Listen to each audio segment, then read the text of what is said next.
New South Wales Bicentennial Oral History Project. This is Jenny Salmon talking with Mrs. Ella Gibson at Walcha, New South Wales. 8th of May 1987.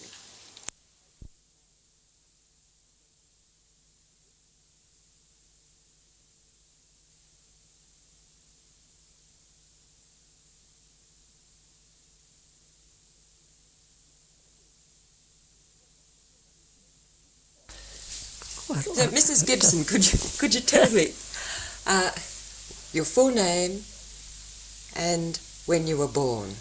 Ella Hope Kilpatrick, born on the 23rd of September 1896.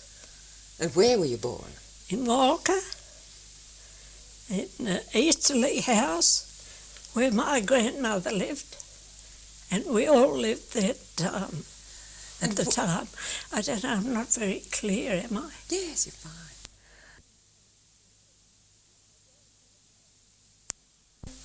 My grandmother came from Kent in England, and she was married when she came about, married to Mr. Fuller. I forget his Christian name, and he died after he came out, a few weeks after, and left her with 2 children, Sarah and Jane. And then they arrived at Maitland and lived there for a while. Seemed to be the stopping place for all the migrants. And then she married John Smith. His birthplace was very hard to find. There's so many Smiths in London, but they found a John Smith born on a certain date, his birthday, in London, but no other address.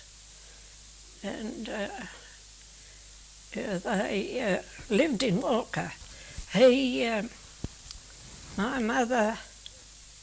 My grandmother, his eldest child, was born in a tent which they had in front of the land they bought, and I don't know the price, but that takes a lot of research. Was it a town? Excuse me. Was it a town block they bought? Well, it must have been, I think. Wouldn't be very expensive. But my Uncle Ashton was born there. He was the oldest of 4 children. And Aunt Letitia and Uncle Will. And my mother, Amelia Kilpatrick. Amelia Smith. She married my father, met him. There was a tanning business up here, and he was a courier from Scotland, and he knew a bit about this. He was a migrant, paid his own passage out, and he came to Walcha because there was a tanning business here, and that is where he must have met my mother, because she didn't go away. But before that, before they were married, my Uncle Ashton had married a girl from Wauchope, and they had to ride horses to Port Macquarie. Wauchope is this side of Port Macquarie, for the wedding. And my mother rode a horse, and my uncle, they all rode horses to the wedding. It took them 4 days over the usual road that is built now, has been built. It was only a bush track in those days. But, and then my mother was married. I don't know about my Uncle Will, where the wedding was. He was married to a Miss Schwab, S-C-H-W-A-B. And she used to put a bolster pillow in between them in bed. She lived opposite from where we did, but that's all. They parted. And my Uncle Will was a wonderful singer, and he used to sing, go to all the little parties for sing-songs, hard acres of the town and different people, and he was very interested and had a beautiful voice. So he left the district and left his wife and went to Perth and changed his name. So, but my son, my brother, Bob, met a girl during the war in Melbourne. It's the daughter of this Uncle Will. What a coincidence. Yeah. So, but anyway, that's enough about my people, is it? Well, yes. What? Well, I have to teach you.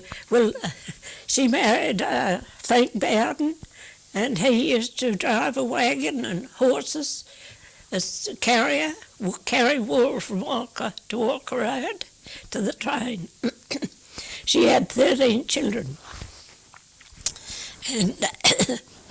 And Mr. Uncle Ashton had a boot shop, a shoe and boot shop, and he sold shoes and boots, and I had used to mend them too, I think.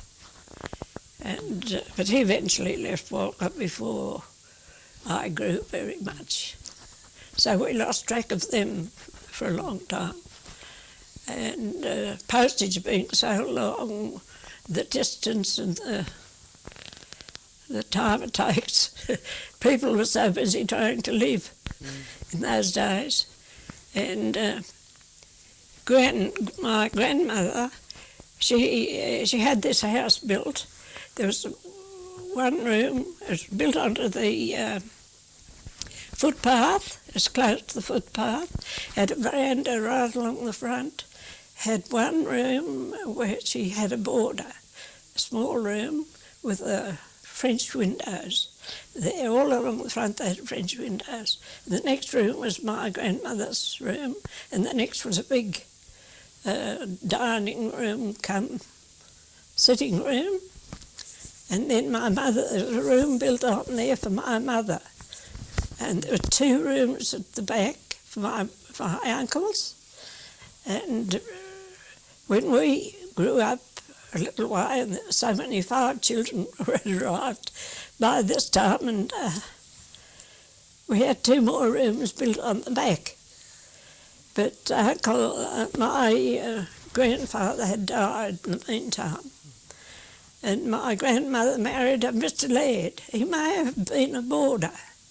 How she met him, I don't know, but they never told you anything in those days, really, and we weren't interested. So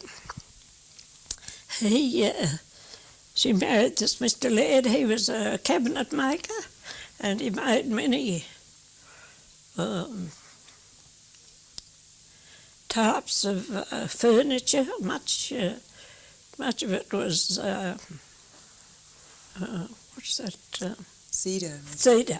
Cedar. A lot of it was cedar. We even had a ladder made of cedar. We had a safe in what we called grandfather's shop, where he did his work. He made a safe, a big, very big safe that hung from the roof to keep the ants away. It had kerosene up the top against the roof. They were rampant ants. And we kept the meat in this safe, and milk and dripping. And it was my job to clean, and my sister's job, turn about, to wash this out every Saturday. And I detested the smell of honey and dripping and those odd smells about. So I didn't like it much. But and there was a big kitchen off from the house, and a walkway made of little pieces of wood round, a nice little walkway around, a step down and a walkway, and a pretty rose at the back door, a big cabbage rose. It had a very large head of flowers and pink and a lovely perfume.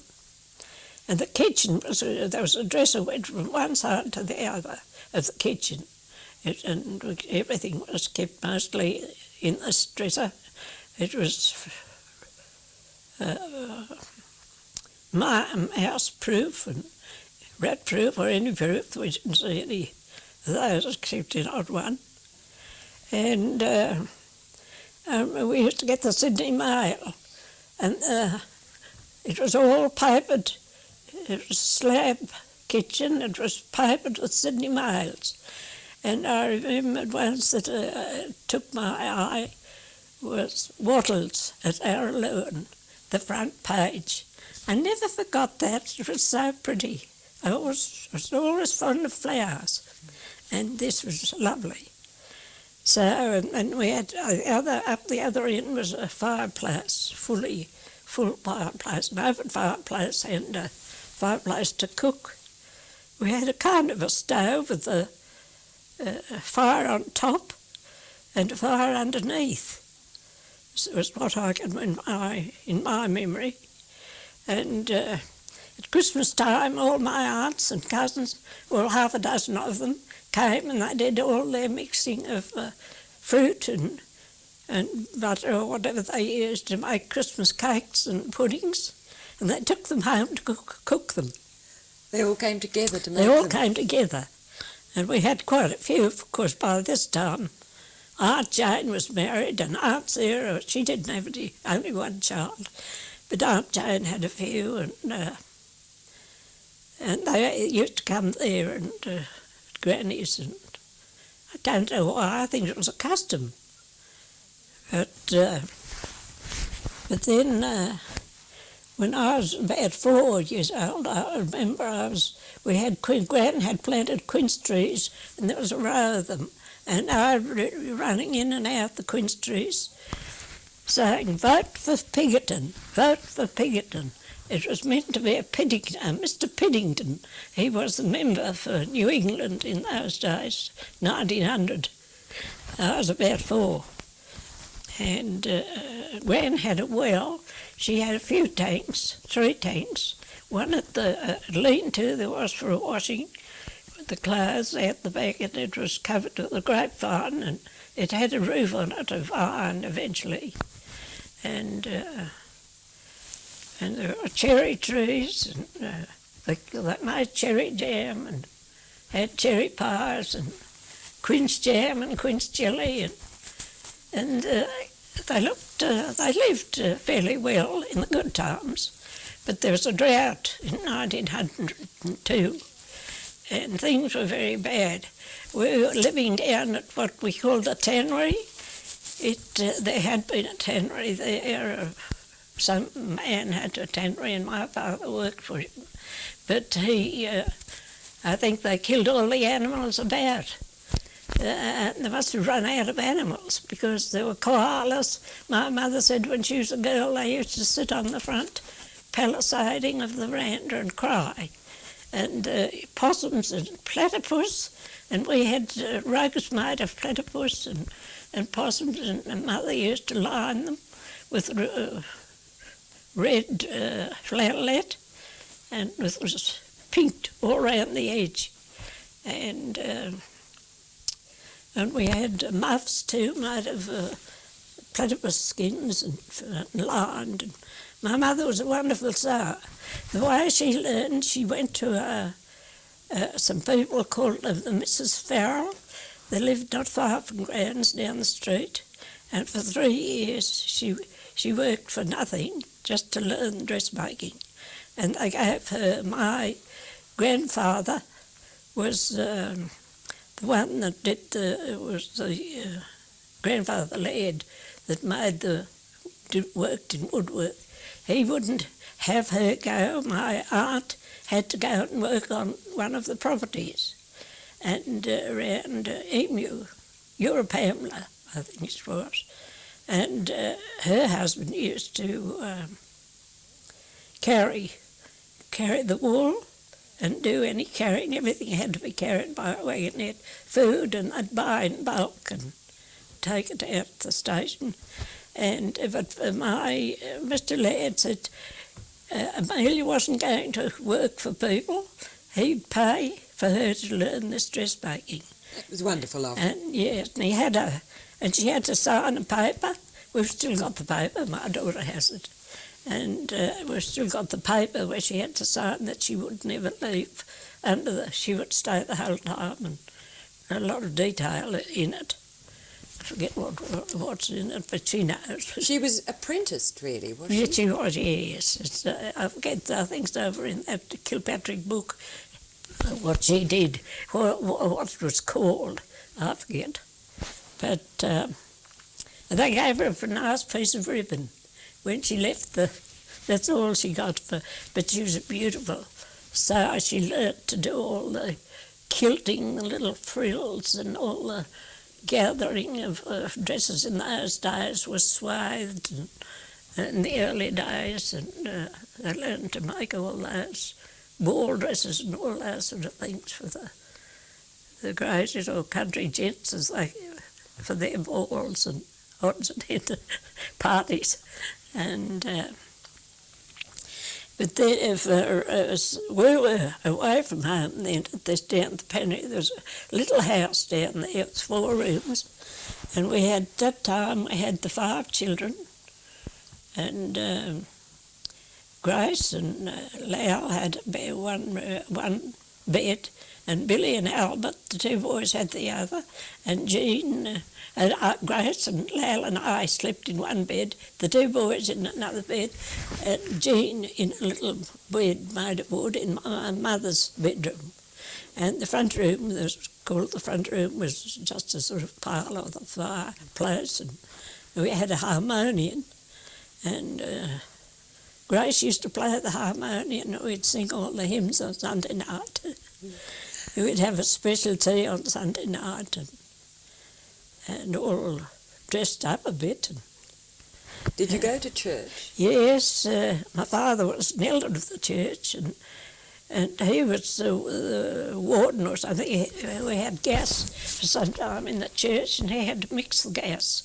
There's a gas house, and had to mix the gas and fix it all up, and it was put into pipes and somehow, I don't know how it works. We had Was gas. this acetylene gas? Yeah.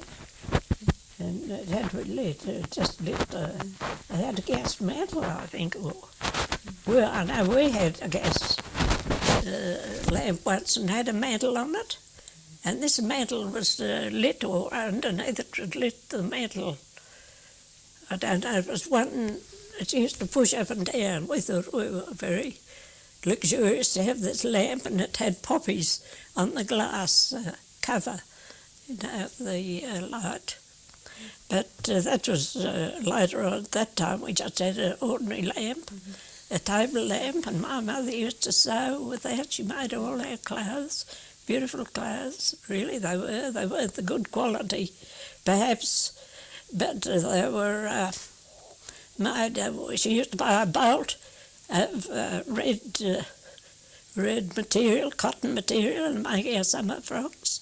And then they were made beautifully with a little Peter Pan collar and just a cuff round, just a plain cuff, and full skirt, and buttoned up the back. We had to each button our own sisters' frocks and things like that.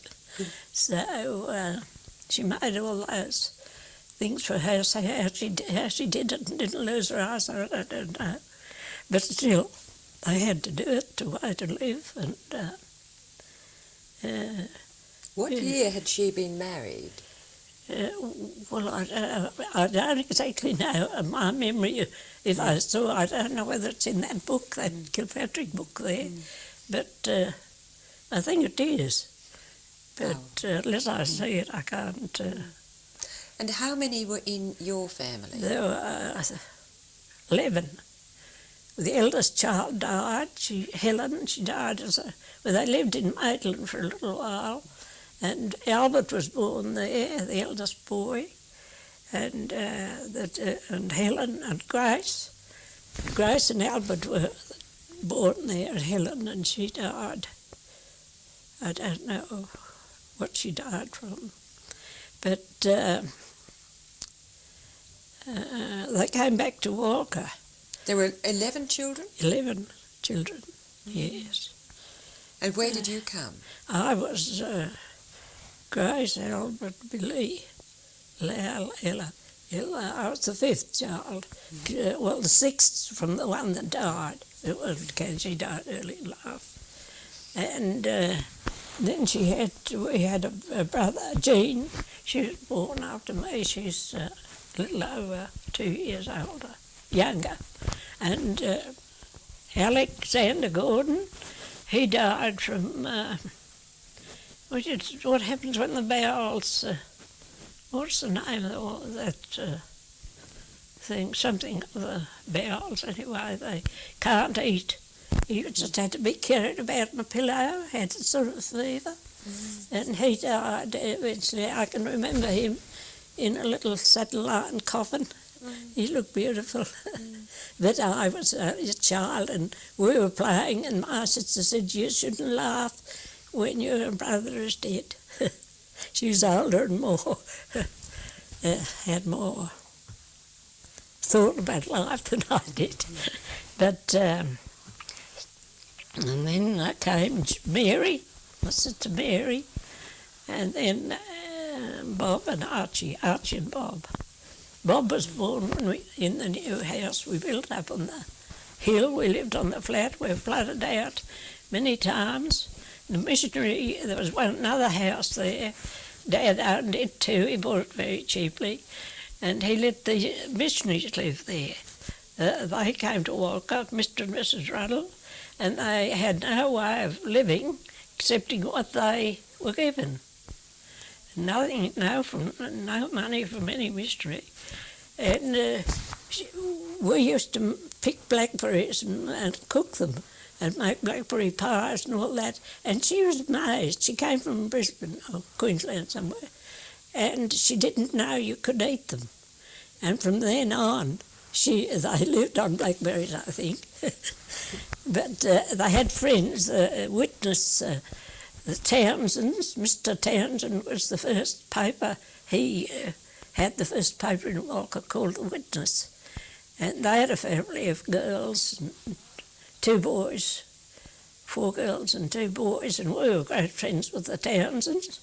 And they had all the periodicals and different things that we never saw, and little books with stories in them, and we had a lovely time there. We were great readers. We spent our time reading mostly. And you interrupt me when you want to. and we had this great shed, and we had to, one day Dad used to go to the country to build. He learned to be a builder when the tanning broke. And but we had all building, and Lal and I used to help him cut the bricks. We used to take the pit. He took a pit to pieces and knocked the bricks out one by one, and he scraped some off, and we had to scrape the rest of the cement off the bricks. And we built the chimney and all the foundations with the bricks from the tannery. But they were wonderful places to have cubby houses. We used to have ladders down into them and props across the top of the old lace curtains hanging down. And it was a lovely place to hide away sometimes when you wanted to be quiet. And we had a horse all the time and a cow most of the time. And under this shed we had everything. We had he bought things by degrees. He managed to he used to be paid to light the street lamps. He used to have to do that, take the kerosene and a ladder. We used the lamp ladder, this ladder made of cedar. It was very light to carry. And my mother used to have to do it sometime because Dad was away in the bush and the lamps had to be lit every night. But they were paid so much for doing this from the council. And they'd light the lamps just at dark, and they'd go till about 11 o'clock. They'd go out. They wouldn't have to go and put them out. They'd use up the kerosene, their kerosene lights. And they'd, in the town, had to go from one end of the town to the other. Sometimes my mother had to do it, and one of the girls used to go with her to hold the ladder because the lampposts were quite slim, and you had to put the ladder up against them to carry the kerosene up and fill them and take it. But Dad used to do it in the Oddfellows Hall. It was called, the Temperance Hall was called. We belonged to all these, we signed the pledge, and we had concerts, and we recited and sang songs, and Did the whole family sign the pledge? Oh, yeah, yes, I did, but I don't think the boys left home later. But I don't know, it's Lal and I seem to be the two middle girls that went to all these things, and Grace had other things to do, my elder sister. She learned dressmaking. We had a dressmaker, came to town, and Grace went to her and she learned dressmaking, and they went to different houses out of town to sew for the ladies of the house or anybody, children. And at the time they do a lot of sewing for the family. Would they go and stay there? Yes, they stayed there. They used to live there. We live in the family, but not with them. Sort of a governess type of. They were a bit higher than the ordinary servants, and Miss Rowlandson, she went to Walbrook to live for a while. Some graziers there had a house, an empty house on the place, and she went to sew for the Reeds, the people who owned this spot of land, and they were graziers really. And I went she had to have somebody to stay with her. She was she had never married, and she was rather a bit eccentric and was a bit afraid of different things and being left alone. So I went with her. I was the one. I seemed to go all the time to all these places. And I had to go to school there. We were there for about 6 weeks. And I remember the teacher, one teacher school it was, and he said we had to write, for an essay, write proverbs. And so I knew quite a few because I'd received a book for a prize, and it had proverbs in it. And one of these proverbs took my fancy. I don't know why, but I wrote it down. It was... Every man looked to himself, as the donkey said when he danced among the chickens. Well, this teacher wanted to give me the cane because he thought I was making fun. He said, "You'd never find that in the Bible." He was a rather religious sort of man. And he had another girl in the class, Marcia. Marcia had been away sick, and Marcia was held up as a wonderful girl. And she wouldn't do anything like that. I was made to feel like a worm. But it didn't worry me because it went off me like a duck's back, with water off a duck's back. So I knew I wouldn't be staying there, so I didn't worry about it that much. But it was really quite a thing I never forgot. Mm-hmm. And I used to... one of the Reed boys used to put the cow in and milk her and all that, and I'd sit up the gate and talk to him. And that was another unladylike thing that any girl should do. I got that at school too because somebody told on me. But we came back to Walcha eventually. Miss Rowlandson, she came back sewing. She'd finished her work down there. And... Did you go to school in Walcha? Yes, and it was... I loved school, all the hooks and things we made, all the work in the books and the slate. It was all slates, and you had to have a rubber and or rather a piece of sponge, wet sponge in a tin to wipe out the mistakes you made to start again, or clean the slate after you finished one lesson and start another. And we had a good. We had a new headmaster came, and Grace, the first one. Grace went to school with the first headmaster that we heard about, Mr. Craig, and he used to give the girls the cane if they were caught talking to the boys. There was a fence. Boys stayed one side of the fence, girls the other. So Grace was brought up like that. And it was a bit better when I went to school. But Mr. Crane, he got some croquet set. Somehow he got a lot of new things for sport when he came. And he had a tennis court made, and this croquet set, we always rushed to buy it, get the first.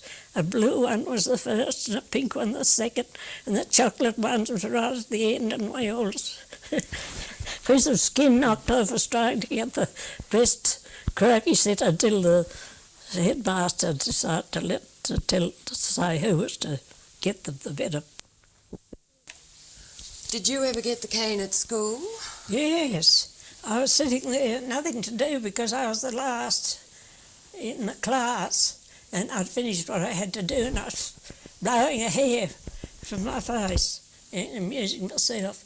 And here he came up the steps. We were back to the 4 or 5 layers of steps down, and he said, "I don't like hitting big girls." And he hit me on the back every time he spoke.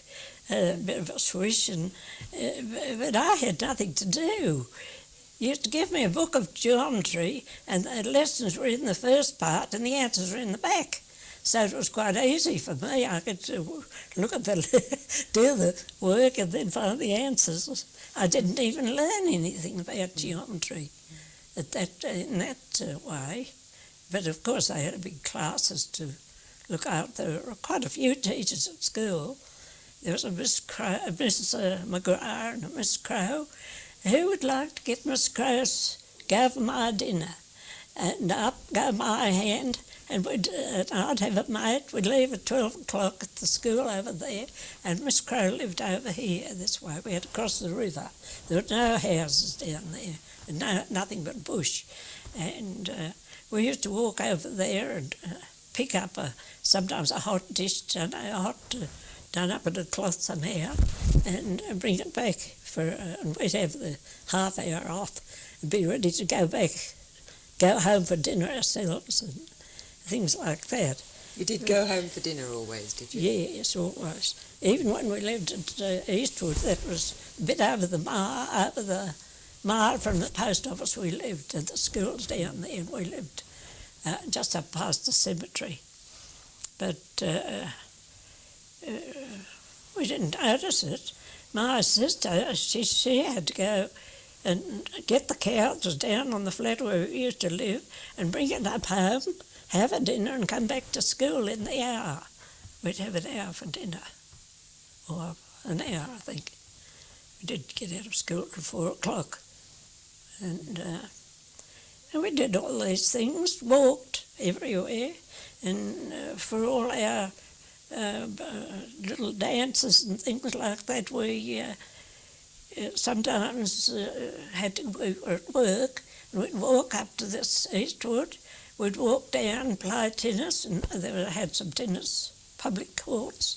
We played there, and walk about home, walk up to the Temperance Hall, dance half the night, and walk home again. That was later on. Yeah, as I grew up, was 16, 17. But how long did you stay at school? I was 15. I was still at school, but I had to stay at home for 12 months and help my mother. What did you do? How did you help her? What would have been your Well, we had routine? to make the beds, and we were naughty girls. We used to have a book planted under the mattress. We were a long time making the bed, but we were make sure we were very careful at making it. We made it well when we did make it, because the mother came to see what we were doing. And we had the pine flooring, pine walls, and the smell of pine was beautiful. After the slab cottages we lived in somehow, they were all papered with ordinary paper at times, all the kitchen part. But ours were all painted, but not for a while after we lived in it. We had a glass door with a door with glass panels, and we thought that was lovely. And we gradually got better glass curtains and counterpanes and all those things. They all had to be washed with kerosene tins on outside with a couple of steel rods across flat bits of steel that held two kerosene tins with handles. Kerosene tins made into buckets with handles. And that was done over at the shed. There was a tank over there. And I remember one day my mother was out. She was going out. She said, Jean was at home. She had a friend, a girl there. It was a great friend. They lived not far away. And she said, don't forget to bring the clouds in before the bees come home. The bees used to leave their pollen, sit on the clouds before they went into the hives. We had bees there, hives of bees all along the back of the house, and a beautiful orchard. And this was all done mainly by my father. We had to have a bit. We had to hoe the corn and a penny a row. And my father said, I'll pay you when my ship comes in. And we often used to, when we were very young, look up the river and wonder if there was a ship ever likely to come in. We never got paid. There's no money to throw about in those days. But it didn't seem to worry us. We never worried about the money problems. We were never told anything, except when we bought a piano and we looked at a lip and a Victor. And the lip was a bit more expensive, but it was a nice piano. So we'd ordered, my parents had ordered that. And Lau cried, my sister cried and cried. She says it was too expensive. We couldn't afford to pay for that. So they eventually bought the Victor. It was, you lifted up the lid and then you lifted it back, lifted it right like just the where you play the piano, the front of the piano.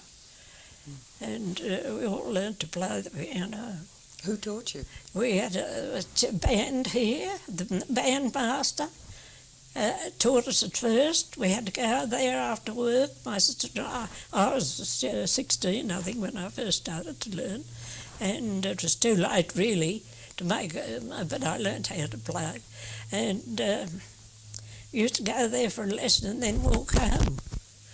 And we had to go past a cemetery, the Catholic cemetery up the top of the hill there. And we used to be often frightened on the dark winter nights.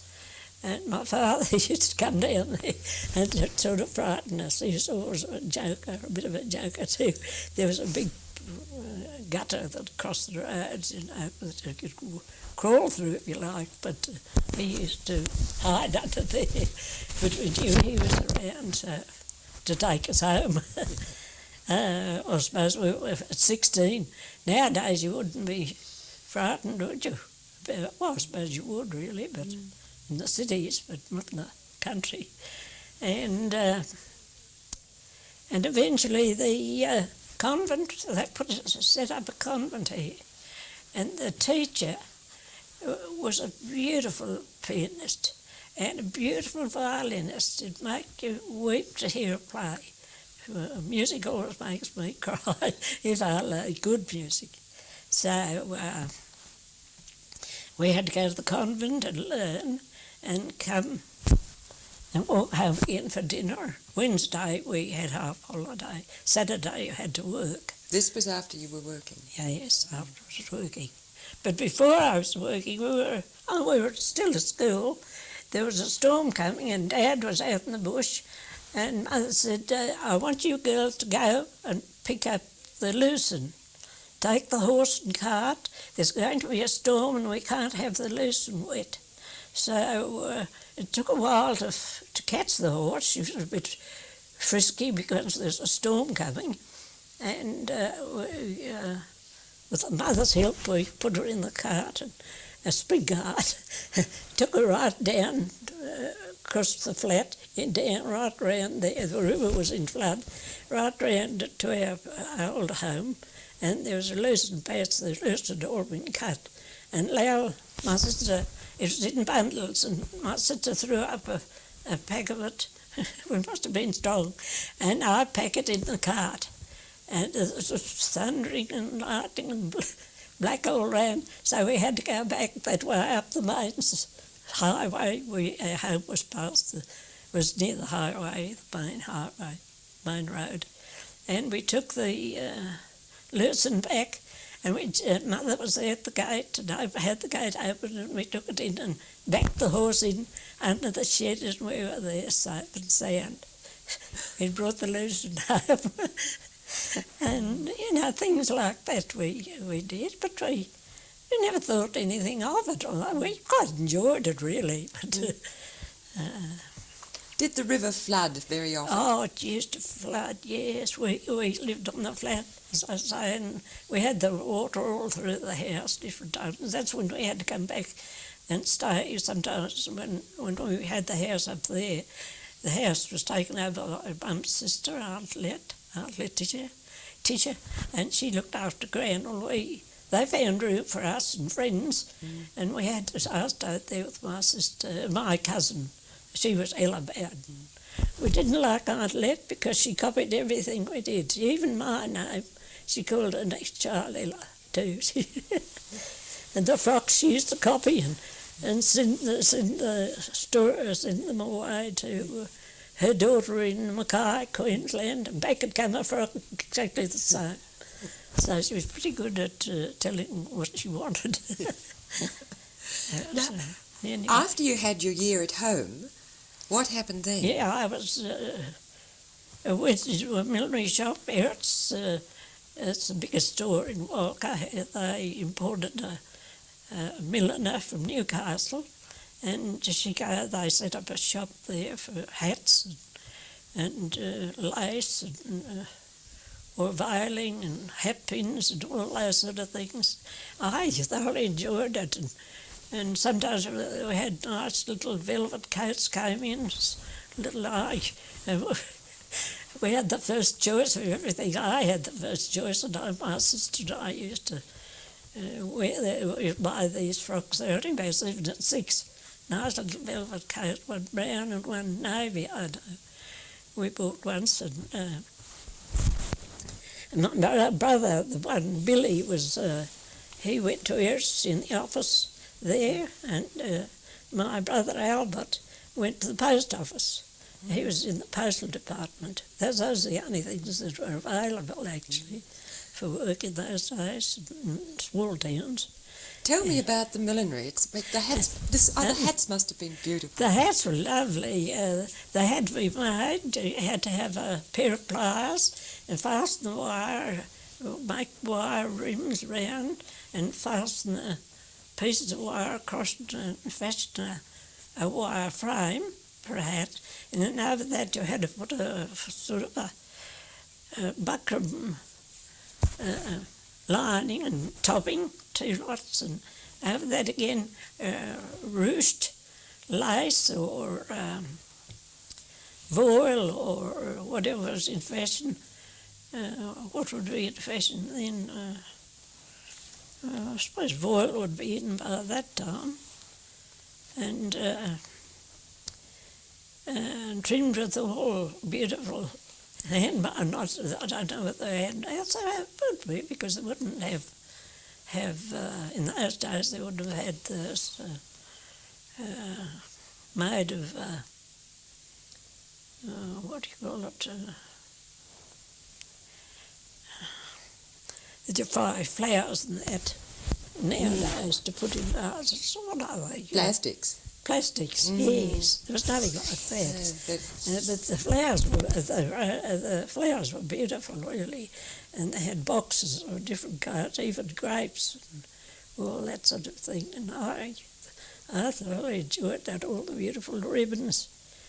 I made Grace a hat, and had a natia blue hat it was. I trimmed it and lined it, and it was lovely. We thought the natia blue was a wonderful shade. It's between a navy and a lighter shade, just a different shade. Would people come in and to order hats? Yes, they'd order the hat for the races. They have picnic races here, and they'd all go to the races and come in and try them on and ask our opinion, or my opinion, or Miss Smith's opinion. She was the, what was her name? Myra Smith, and she was a beautiful milliner. I'd read it, but I learned all about making hats and that sort of thing. I was there for about a couple of years. Then I went into Eric's office, where my cousin was already, and my sister, Lal, was there, and Claude Eric, one of the brothers of Eric's company. The father built the company up, but he died after his time. His sons took it over. There was Lyle Laird and all that there. Lyle never did much but hand out a few sweets for his children or people when they went to buy their groceries. They were very generous like that, not... they'd give you about a bag of sweets every time you put an order in or something. Country people especially. But what was I going to do? What was your work in the office? Well, it was... you had to make sure everything was from the day before, all the accounts or what was... or money was brought in and to the last farthing. They had farthings then. Everything had to be accounted for. You had a big sheets of paper you had to work on. Lal, she had to do something a bit higher than that, some more office work. I don't know, I can't remember what to call it. Ella Bowden, she did the same. Well, but she was a year younger than I was, but she was there longer, so... and we had to account for all the money that was sent in and paid out with the people at the counter would pull a handle and send the little cup back with to the office with the money in. You put the change in, and you'd have to account for all of it on these sheets of paper. And it kept us all busy, the three of us. What hours did you work? 8:30 till 5. With lunchtime? Yeah, we had lunchtime, lunch off. We used to take our lunch and have it at Aunt Let's, Grand's place. Stop off there and have it and walk back to the office with her cousin. And she used to feed my grandmother with sops, bread and milk, hot bread and milk. And she couldn't see, so she used to feed her. She was there at night, about 5 o'clock when we'd be leaving. She'd have to do this. I might stay behind and have a talk. And did you work on Saturdays? All Saturday afternoon, yes, that was the main day. Really, Wednesday had a half holiday. Saturday night was open sometimes too, at Christmas time. And I think it was open a good many all the year round at first. Saturday night too. We'd have to go back after work, I remember, yes, going back at night. What did you get paid? Stock taking and all that sort of thing too. You had to account for. They'd have sheets of stock from the shelves and all that. They had to account for all that was sold and what was left, and they called it stock taking. Bolts of material and bolts of sheeting and all that was measured in the shops, on the counter. When I was little, I used to go with my mother. There was another hardacre shop. They had all the beautiful embroideries and laces, insertions, and it was so cheap in those days to what it is now.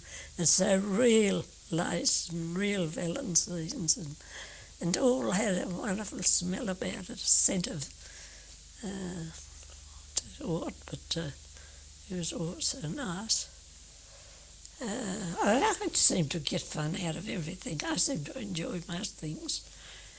But How old were you when you were working in Eretz? well, I went there when I was 16. I went there till I was 17. No, till I was married, 20. I was there till I was married. And they used to give us a brooch at Christmas time. I gave mine to Lynn a few years ago. I still had a little gold brooch with pearls and rubies, supposed to be. But Eretz used to give the girls in the office a brooch each.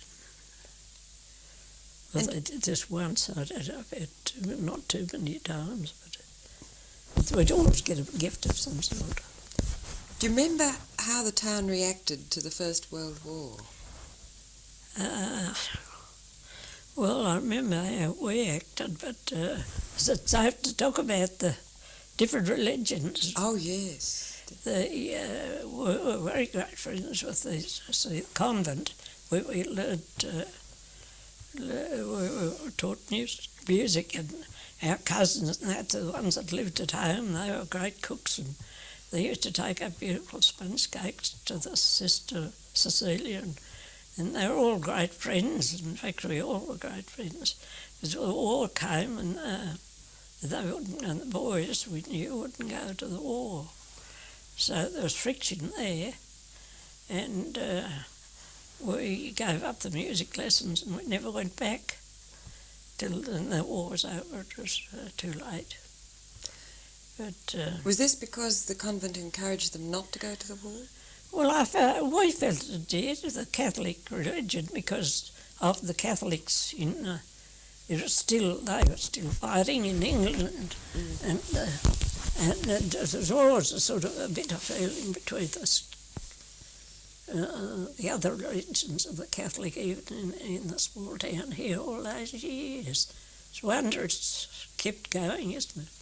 Not so bad now. You've got more sense that things like that don't matter so much now. Not in Australia, I wouldn't think. Not in our little town anyway. We were all good friends. We have some very good Catholic friends, and they were very poor. We had a poor. Some of them were quite clever. In fact, they'd come from good families, but they had nowhere to work. And our friends, the O'Briens, well, the father used to do the books for the graziers and shops, and he could do that sort of thing quite well, whereas some of our locals couldn't do it. They were never taught how. And the class situation was very strong in Walcha. It was one of the worst places in New South Wales, I think, according to some, because there was a big house built over here. It's now what do you call them? Belonged to the government, to the native National Trust. National Trust, yes. Well, Mr. Fletcher had this house. He had no children, but they had everything, the first car and all the rest of it in the town. But he invited the bank clerks out there to play tennis, and one of them took a teacher with him. And he said, I'll excuse you this time, but don't ever bring those teachers back here. They're below the line of distinction. Where was the line drawn? Where was it there? That was drawn then as clear as possible. And when the war was on, one of the graduate wives, they were supposed to be educated people, told my mother she had no right to let my two brothers train to be officers. They were second lieutenants when they went to the war. One was killed, Albert was killed.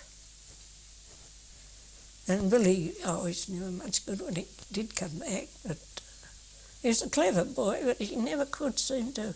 He left his wife and he married his schoolgirl friend, and or she married him, I don't know which. But between them, there wasn't any. Well, they had a few number of children, but we never seemed to know them because of their religions. The wife was Catholic, and they were split that way. Billy was firm in what he thought was his Scotch ancestors, as he met when he went to the war over in Scotland. But, yes, there's a great distinction between the Catholics and in those days and the ordinary people. And was it a distinction between the old grazing families or any grazing family in the town people? It was just a class that had a bit of money when they came out, and they took up a lot of land that was available. But since the war, of course, that's been all split up, and many of well, now it's not so bad, but there is still a distinction. They have a club that you have to be voted in to go, but of course a lot of them play cards there and eat there now.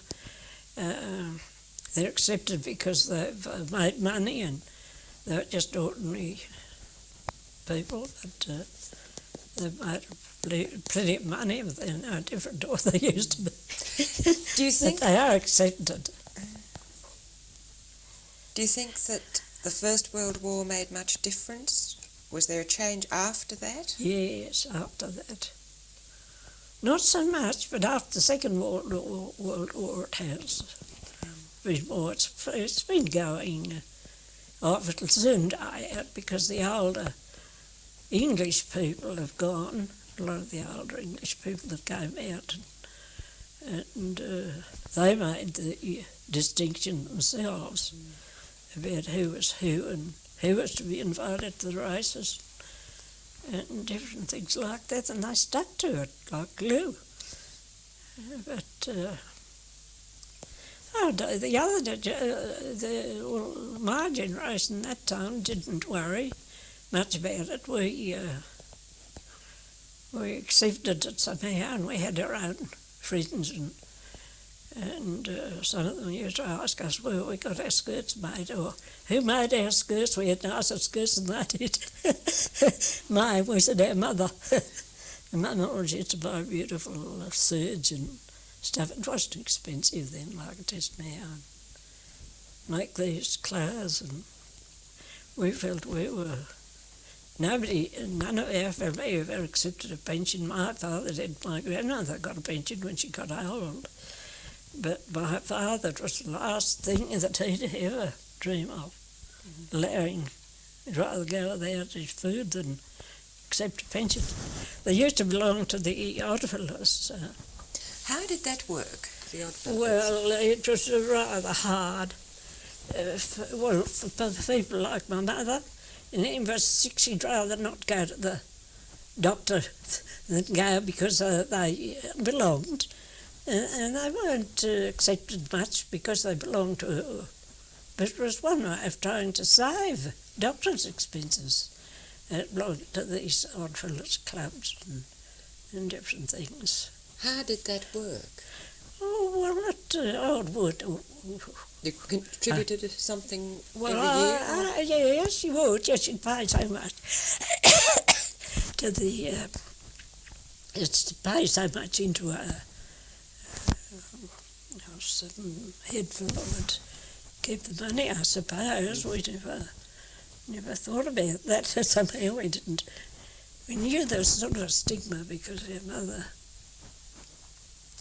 The doctor was never very keen to come if you were an Oddfellows patient somehow. And He was all right. He was a nice enough doctor, but there was, I don't know whether we were too hoity-toity about or proud or what. But that way myself. But now, of course, there's a pension for everybody practically. There's really too much that takes away the achievements of people, I think, to be always accepting something from the government. It's the way of the world, I suppose.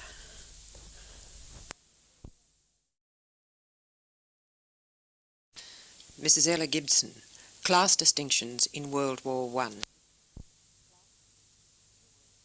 The business of class came into it because they didn't want anybody in trade working for the Red Cross. Really?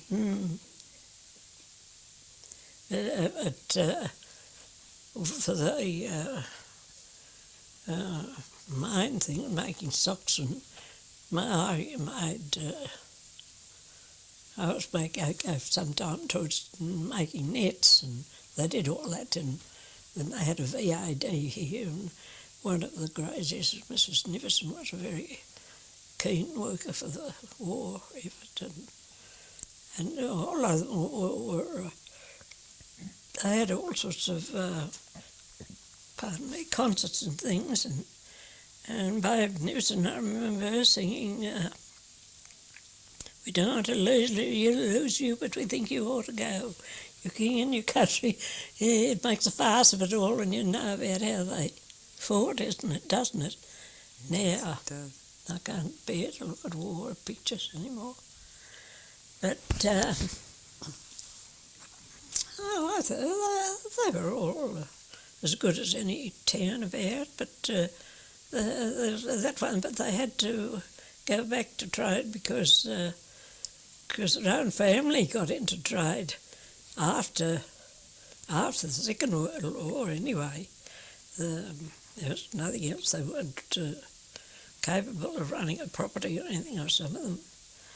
And some of them are butchers, and others are storekeepers, and, not in Walcha, but round about Port Macquarie and Grafton, places like that. The people are now sons of, brothers and sons of the one that said they didn't want any tradespeople in the working for the war effort. Mm-hmm. But Was conscription a big issue? I think it was. They sent those cards. I don't know who sent them. I never had anything to do with that.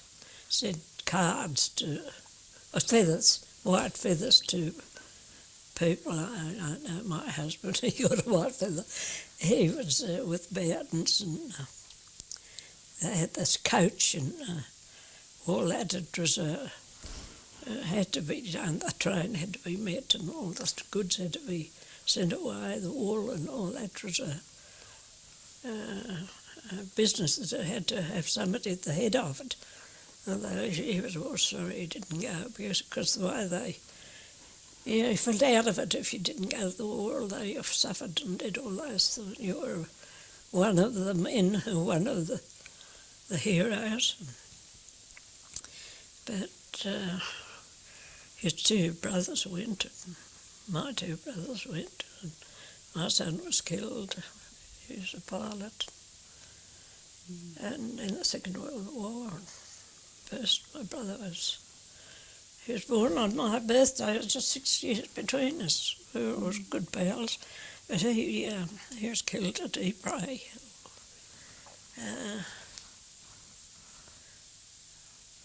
I don't know. I never had much to do with it. I seemed to be that busy with my own family, and it didn't really affect the town much in a way. We've got a lot of people, of course, who are lost from here and killed, and they knitted socks and they made scarves and did all sorts of things, the same usual thing. Had a special room to do bin nets. And what were the nets for? Camouflage. Camouflage, that's right. Yes. I can't think of anything that was... So you were married in 1917? Yes, I got married, and then I did a bit of work for the Red Cross and the VOD.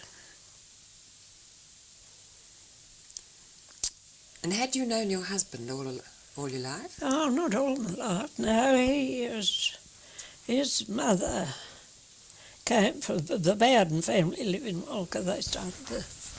They had the beginning of the garage. They had a property and went broke on that out in the country, and then they bought another property later on, and they bred horses for the wagons and that to carry the wool, and the coach horses to and from Walcha Road, and my son was a grandson of the first George Bowden that was here.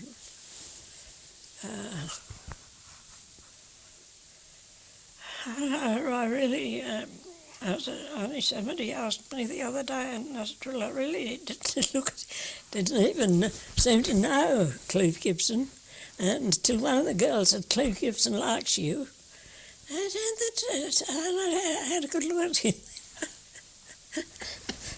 It starts from there. Go together for a bit.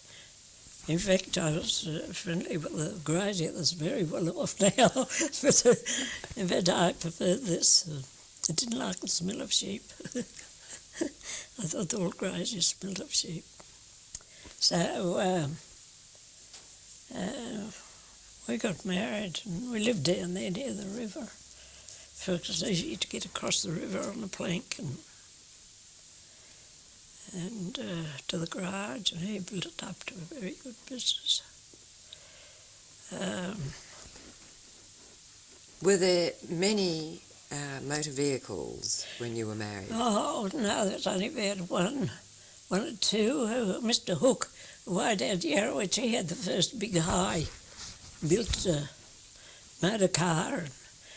And then Mrs. Fenwick at Wellington, Mr. and Mrs. Fenwick, they had another car, and she used to bow. Who passed us, they went out there and we were walking. But no, they all helped a bit, on stalls and things during the war. How long did the coaches run, the horse coaches? A long time. So when I went down to Woolbrook to stay with the Thralls, and I went on the coach to Walcha Road, and the coachman used to, Mr. Bowden asked me to sing him a song.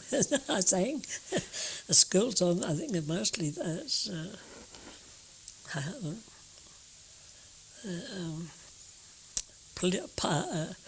not political, what are they songs? Belong to the country, each country, Wales and all those different ones.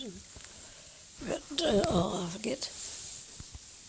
But I used to sing a lot when we were young. My sister said they'd all be squabbling in the bedroom before they went to sleep, and I'd say, come on, let's all sing. And we'd sing till everybody went to sleep. I didn't remember that, but it must have been quite good. Yeah. My father used to have a rocking chair, and he'd rock the children to sleep on his lap and sing them songs, Scottish songs. It must have been rather sad for him in a way, to be so far from home. Scotland was a lot different to this place. So gloomy, isn't it, Scotland? Well, it's not gloomy so much as... I've been there. I went with the Woman's Weekly tour and went a world tour. But... So, your husband kept on with the garage when you were married? Yes. And did you keep on working? No, I've never worked in my life. Not after that. Was it not the done thing to work unless you had No, to? it wasn't really. No. Nobody worked until after they were married, ever. It wasn't the done thing. I think it's only after the Second World War that happened, was it? Or I'm sure it was. I don't know. They didn't work here. It didn't. They were all either had not married or stayed on at the shops. Some of them all till they came to the age of leaving. And when were your children born? How do you mean? Every 2 years.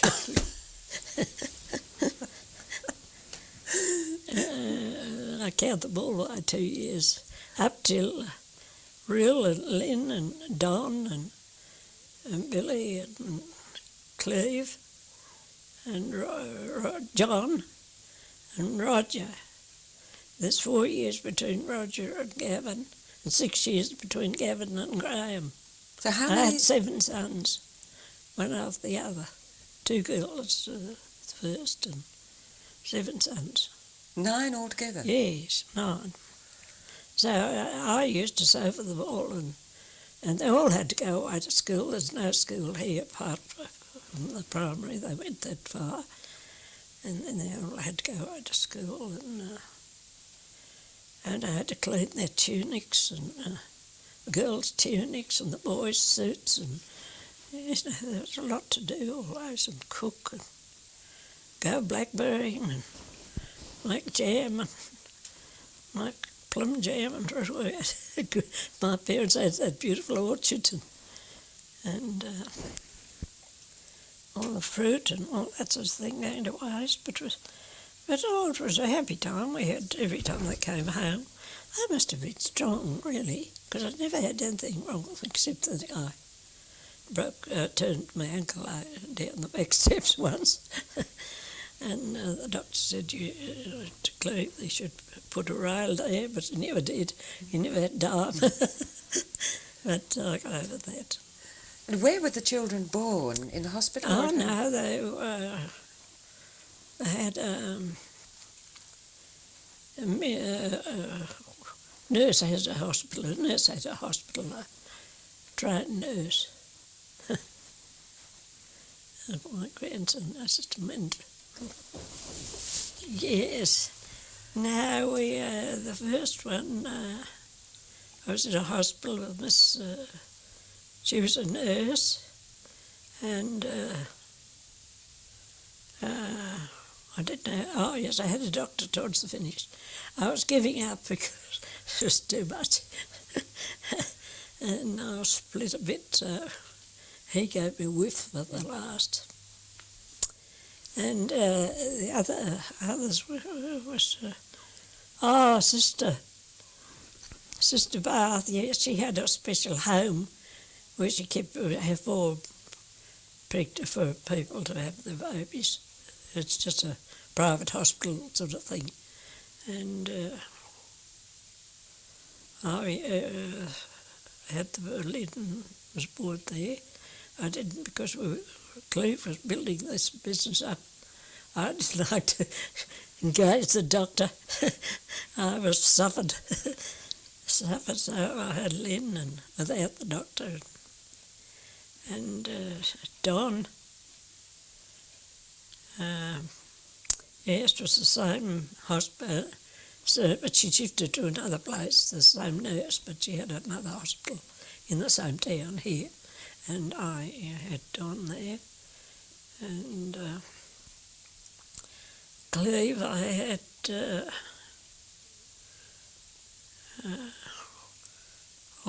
just a town.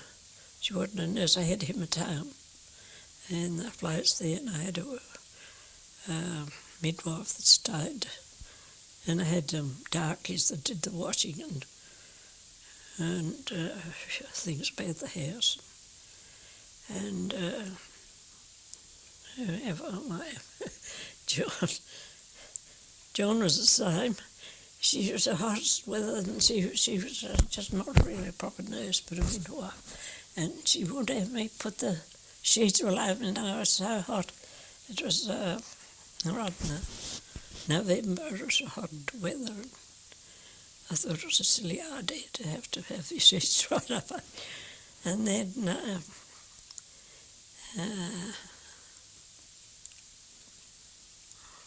I had a nurse, Billy, I had a nurse, she trained as a midwife, and she was starting a hospital, but she didn't have a hospital, so she used to go round, and so I had her, and I had a woman in the house to look after the others and do the work, get the meals. I was really waited on hand foot, but I didn't have a doctor. I didn't have the doctor at all, and Cleve was, I had this other midwife, the one that drew the sheets right up, and I had her for John too, and I was sick of having them without the doctor. I thought, next time I'll have the doctor. So I went into the private hospital. That's one that nursed me at home. She was just coming away from midwifery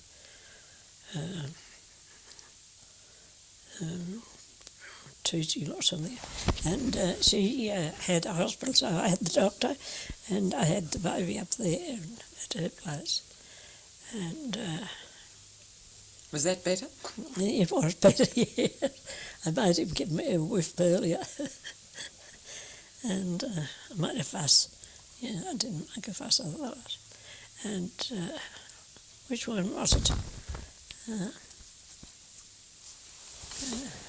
Sorry. Roger. Oh, that was 4 years, and then Gavin was born. And he was born with this Sister Barnes, that was another woman that had a hospital. She was a nursing sister. And I went to her hospital. And then Graham, 6 years after Graham, I had him with her too. She in her hospital. She made me stay 3 weeks. She thought I should have a holiday. So, but they were all born, and I had the doctor each child. When Gavin was born, I had twins, and the doctor didn't. The baby was all practically coming before she got the doctor to come, and I had Gavin was born first, and a daughter came, but she was still born. Mm. He was, I can remember him doing this, sort of trying to bring life, and I think if it had been earlier, he would have, the other would have come more quickly, Gavin, and I would have liked a daughter in the middle of the boys, but just as well I had enough to look after. Twins would have been a lot to look after at that stage. Oh, it would have been, yes. Gosh, I did, and you had to do the washing, out in a laundry out the back, and a ringer with a handle. I had the dark people, we called them darkies, after the American books we used to read of the darkies in Deep South, but she was a very nice person, Mrs. Ty. She used to come and do the washing and ironing towards the end of my pregnancy. But otherwise I used to do them all, the nappies, and hang them out, and it was freezing. They'd freeze on the line, stiff as a board, as soon as you put them out. It was that cold in winter, down on the river, out near the river. And did all that, and my hands are better than lots of younger people. Well, how did you do your washing? In a copper? Or? Yes, we had a built-in copper with a cement base and the copper set in, and then we had to lift the clothes. The ringer was towards the copper. I don't know why. We had to lift them into the tub away from the copper and rinse them from that. It's hard. Nowadays it's so easy, with an electric washing machine and all this. And even when I came up here, I still had the wringer on the tub. I had a electric washing machine, but down there you had to have it. I did it with sheets and that I done. Great big heavy sheets, and they'd go into one and then they'd be blued in another. I had 3 tubs, and then they'd be put in the last one and put through the wringer and put out, and they all had to be brought in. And I ironed the sheets too. I still iron the sheets. I have them ironed now.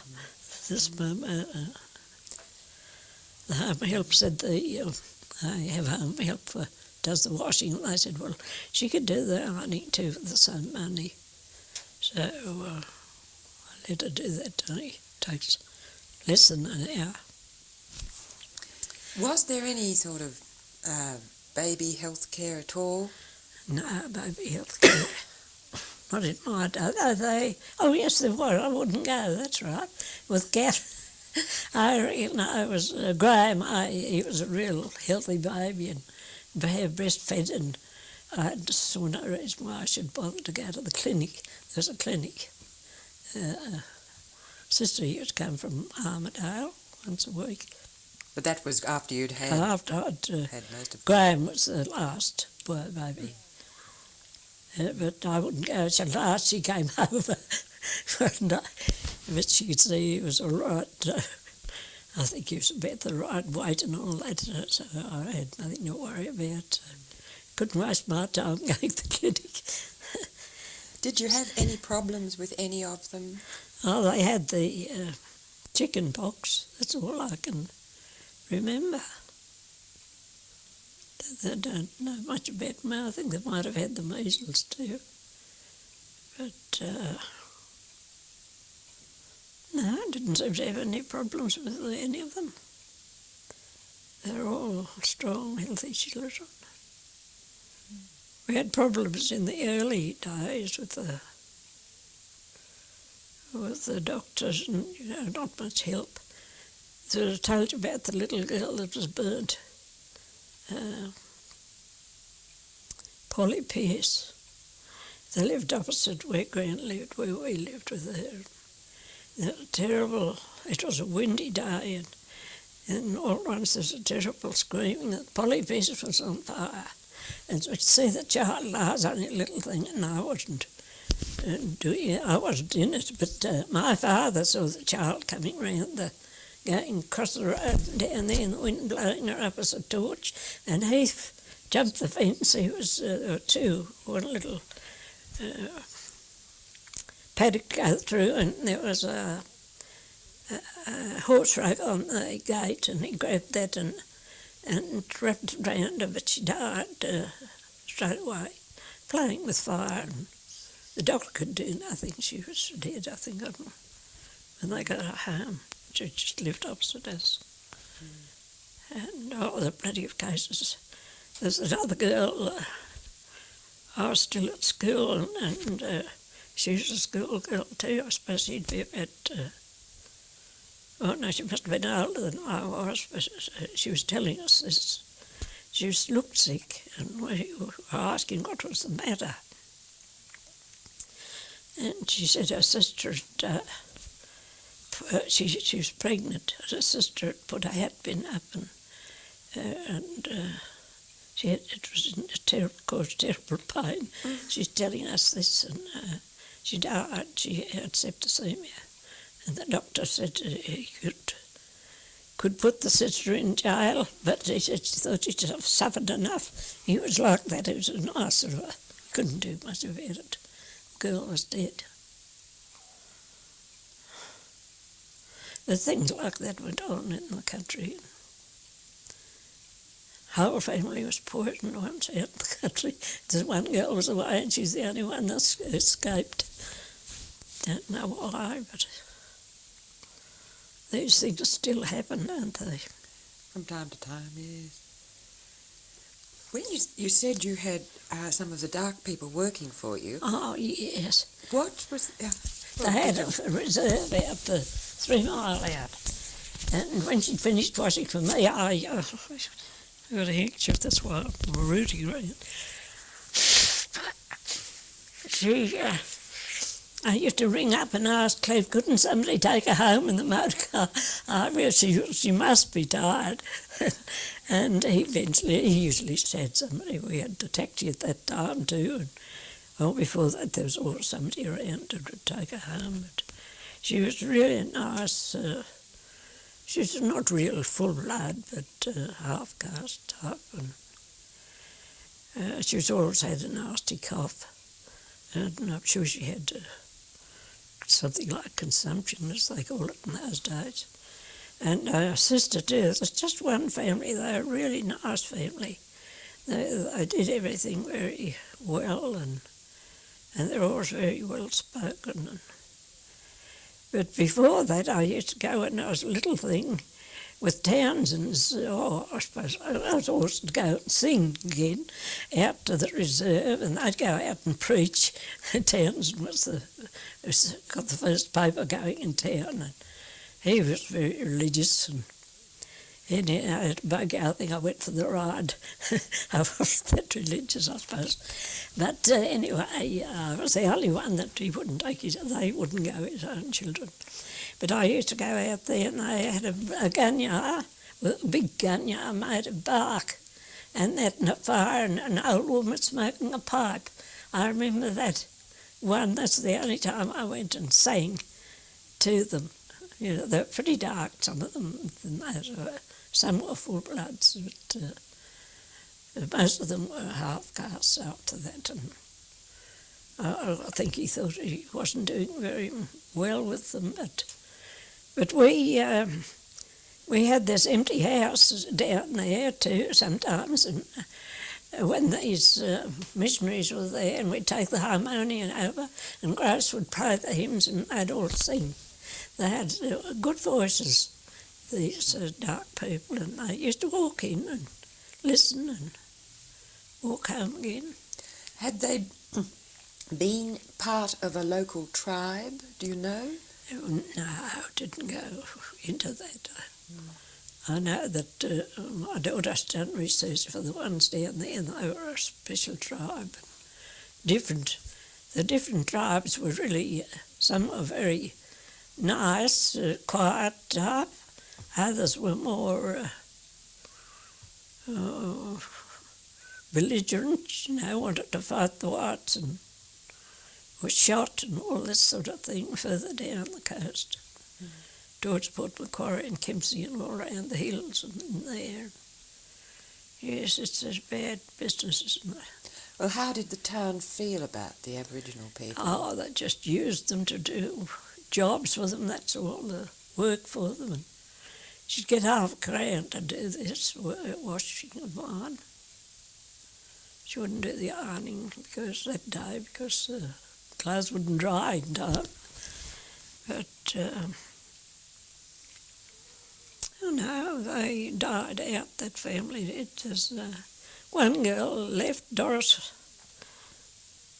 I don't know her surname now, but she used to work for European bloke out there. She was a really good worker and well spoken. She knows me. She speaks to me if ever she sees me, and she knows me. But they weren't a bad tribe of people out here. They really weren't. There were one or two. Jimmy Redman, we were frightened of the sound of his name. I thought he was a killer, sort of, and murdered somebody. But we used to help the missionary girls. A couple of girls came after that, and we used to go down. They lived in a house down near the reserve, on a grazing property, an old house.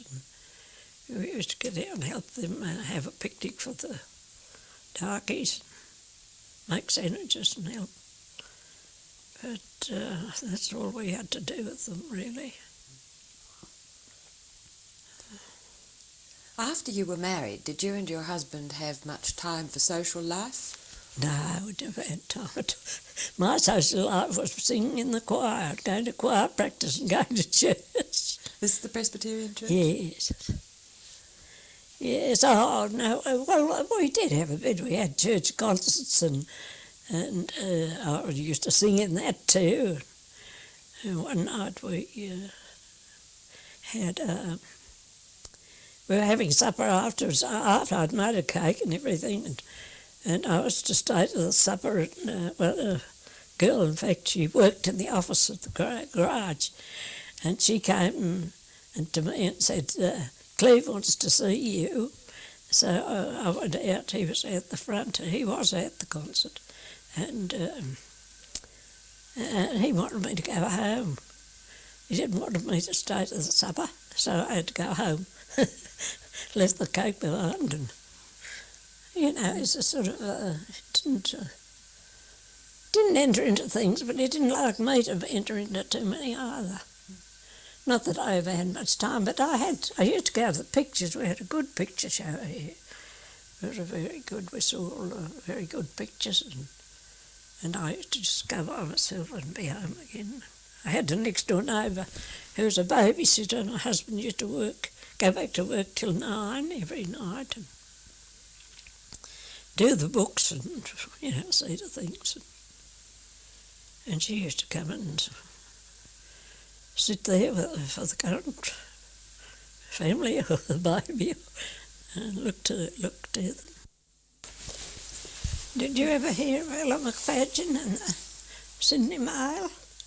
The girl that ran that she had a club or something. It's had a name, I can't think of it.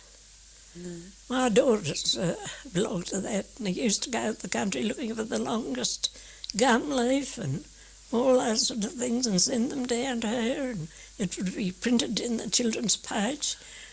Real Gibson won the longest gum leaf or something. Well, they used to belong to that sort of club. Whereas they were in Sydney at the time, they used to go with hers when they went away to school. Go with her around Sydney in the bushwalking and things like that. And she had a special name, I forget it. Did the beginning of the Depression affect you very much here in Walcha? Oh, I don't think so. Really and truly, I don't. Everybody seemed to have enough to eat. And I never felt it at all. I don't think we never felt it. We never looked for a lot. We weren't what you'd call very rich, but everything was paid for and all that sort of thing. I never had to scrounge around for anything up here. I don't think it hit the country that hard. I think it was the big cities or Wollongongs and all those sort of places. Probably Sydney and the suburbs. And it didn't affect your husband's business? Oh, no, I don't think so. People had motor cars and they used them. And their wool had to be carted and all that. He did a lot of it very cheaply during the war. He helped in that way. Carted their goods cheaply, and the wool especially. It was wanted for the war effort. So the business was mechanical repairs. And the sale of Holden cars, a Holden franchise or whatever you call it. And transporting as well? Transporting, you had a lot of trucks. Transport, they were always breaking down or something was happening. It was never a dull moment. You had to go out in the bush and help somebody that had broken down. And in the end he had the carrying business from Walcha Road to Walcha, all the goods that came by train. And he had a taxi too, paid a special man to drive the taxi. And the children were all away at school. John he only went had to go to Arundel, the school certificate. He passed that, but he didn't want to go any higher. He was the only one. But he stayed on at the garage to help his father, but his heart wasn't in it. I don't think he's not a real guy like we are, I don't think. Like I am, or like his father was. Did you manage to travel away from Walcha very much? I went to Sydney when he had to go down to Sydney to bring a car up. But if he sold a car, he had to go to Sydney. Sometimes I went with him, take the old Australian 6. Didn't have much life, the Australian 6. Somebody bought one that had to be taken. Cleve took it back to Sydney to have it sold, I think, or something. What was that, the Australian 6? It was a car, first Australian car that was made. It was all made. Now, of course, the engines come from somewhere else. I don't know much about it. I was kept out of the business completely. My job was to look after the children, my husband said, and he'd look after the business, never talked about it, which was really hard on me because when he died, I gave the business to my 3 sons, and they weren't trained very well, but I didn't know much about it. One was learning at the time, was studying to be an accountant, and during the war, Cleve, he was too young, the other son, he was too young to go. Billy and Cleve went, Billy and Don went, but he was with the Commonwealth Aircraft Corporation, Cleve was, and he was making a camshaft. Every letter came home still on the camshaft. Don't think he learned anything. And John was the one that was here. Well, they all wanted to be, but that's another story. No, that is another story. I ought to take her. But your husband never talked about business? Never. No, never talked about people. He went out once to fix somebody's car, and I knew the people. I said, what's their house like? Nice and clean like ours. And that put me off. I never asked another question. And that's all I heard from him. But, and I know I was joking with the children, and sort of gossiping about somebody locally, and he says, suit you better to serve the meal instead of gossiping. And of course, that shut me up too. The children were all laughing. It was funny. It wasn't hurtful in any way. I don't know why he said those things. I think he was feeling a bit out of it. All the kids were laughing, and eventually, I think it came from his mother. They think the world of their mother, but nothing of their poor father. He got that idea that I thought more of the... Well, I saw more of the children than he did. He didn't take much interest in them. His interest was in the business. That was it. Did you join many organisations around town? Oh, yes.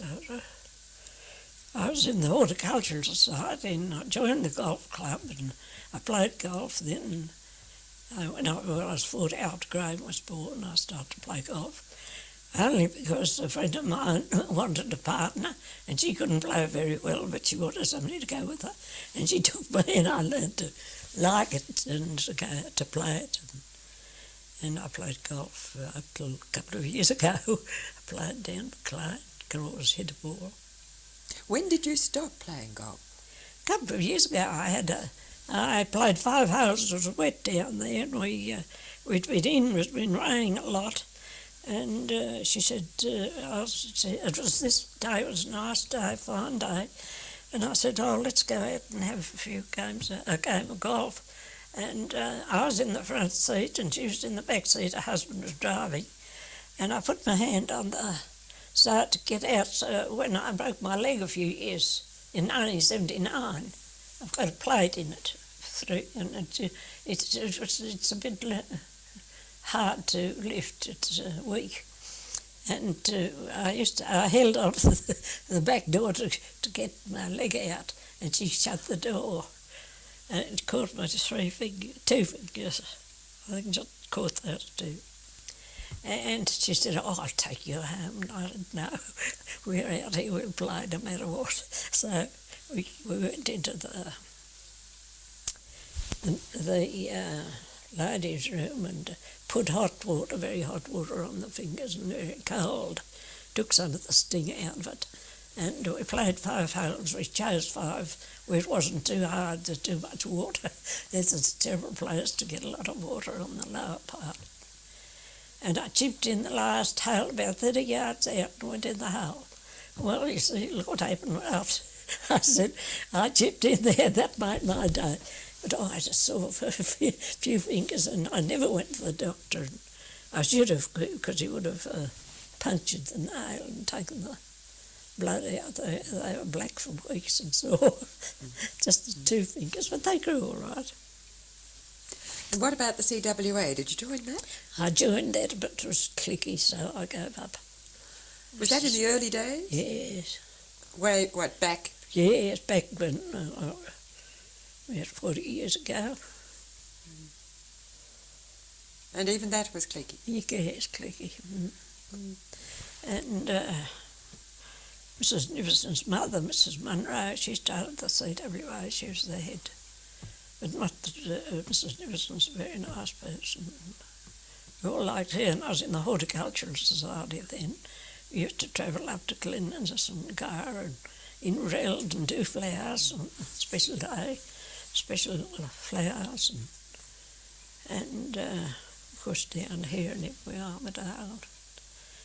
And she used to drive us, and we used to stop and have a cup of coffee. We enjoyed all that, and for the show I was reading all that, the flowers part, the horticultural part, and Far West, I was the patron of the Far West, but I haven't been lately, so I don't suppose I'm the patron anymore. And really used to pop in when she was on rounds with the Far West, stay here a few days, and other sisters used to, after that, to stay with me. When they came up, they usually inspect the towns. They do a lot of good from here. But when the government took it over, we felt we didn't have to do so much. And Beautification Committee, I'm still on that. I get all the papers and that, so I'll resign when I like to know what's going on, all the trees they're putting in the streets, and I get my Doug belongs to that too, I think Doug's lorry. But what else? I joined the hospital, auxiliary once, but then I didn't stick to that. I didn't like the crowd that were in it.